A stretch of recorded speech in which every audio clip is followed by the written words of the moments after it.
Hello students, let us continue the lesson Nutrition in Animals.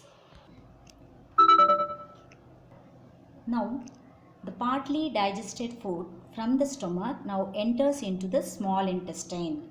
The digested food can now pass into the blood vessels of the wall of the intestine, small intestine. This process is called absorption.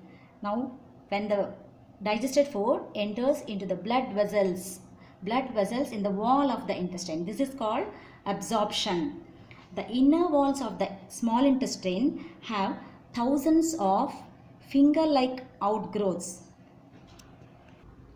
Now, I say the inner walls of the small intestine have thousands of finger-like outgrowths. See, this is villi, the structure of villi. These are called villi. The singular is villus. See, this is the structure of villi.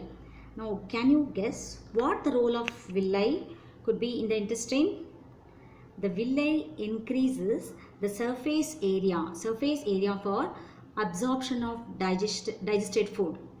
Each villus, can you see here, has a network of thin and small blood vessels close to its surface. This surface of the villi absorbs the digested food materials.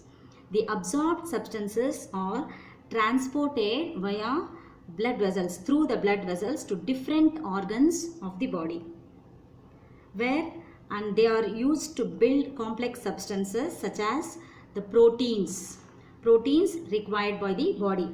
This is called assimilation. In the cells, what happens in the cells?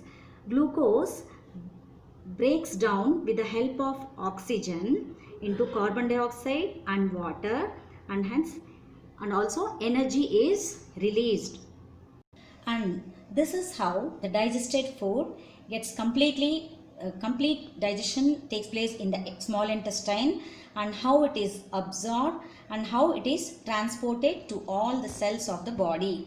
And now the food that remains undigested and unabsorbed enters into the large intestine. See, here it enters into the large intestine.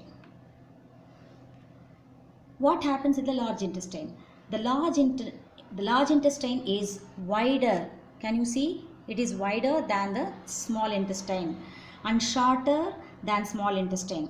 It is about 1.5 meter in length.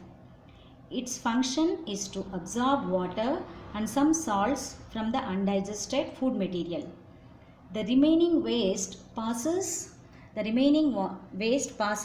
the rectum. This is the rectum. The remaining waste passes into the rectum and remains there as semi-solid feces. The fecal matter is removed through the anus. See, finally the fecal matter is removed through the anus from time to time. This is called egestion.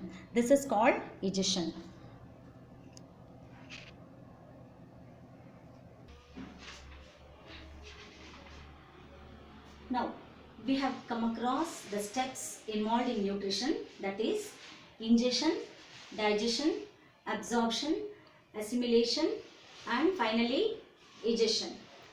So, let us end up the class here. We will continue in the next class. Thank you.